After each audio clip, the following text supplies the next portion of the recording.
I borrowed your ring for the party. Hope you don't mind." I didn't reply. Instead, I called my lawyer.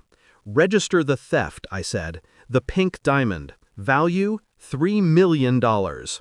1 hour later, the police walked into her party with their boots, their flashlights, and their warrant.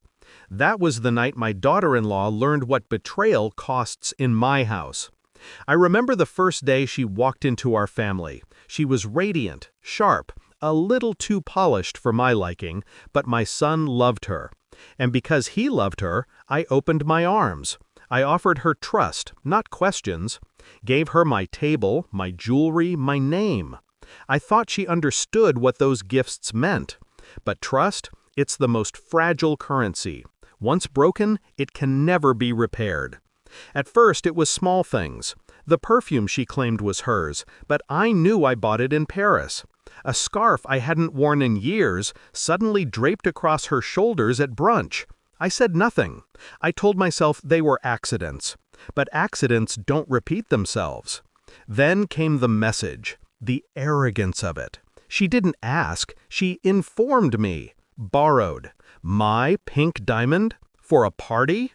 A diamond I wore on the night my husband, her father-in-law, slid the final divorce papers across the table. That ring wasn't jewelry. It was memory, survival, victory. And she thought she could parade it? I didn't rage. Rage is noisy, sloppy. I chose silence. Silence is a blade. The plan formed in seconds. I knew the law, I knew my assets, and I knew her weaknesses. She thrived on appearances, photographs, parties, the shallow worship of strangers. She wanted to be seen. So I let her. I let her wear the ring. I let her smile for the cameras. And while she smiled, I signed papers. My lawyer drafted the complaint. Theft of property. Value $3 million. A police raid at a public party. The timing wasn't accidental. I asked for it. When the officers walked into the ballroom, the music died. People froze with champagne in their hands. Laughter broke like glass. I arrived minutes later, quiet, deliberate. She stood in the center of the room, the pink diamond glittering on her finger under the harsh white light of the police. Her face drained when she saw me.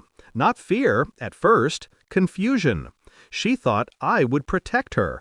"Is there a problem?" she stammered to the officers. "There is," I said. "You're wearing stolen property." The silence in the room was thick enough to choke on. The police explained the warrant. They listed the charges. She tried to laugh, to brush it off as a misunderstanding. She even turned to my son, begging him with her eyes. But my son didn't speak. He looked at me instead. And in that moment, he understood. I had warned him once about her hunger. He had ignored me. Now he saw it. They removed the ring from her trembling hand. Her party turned into her humiliation.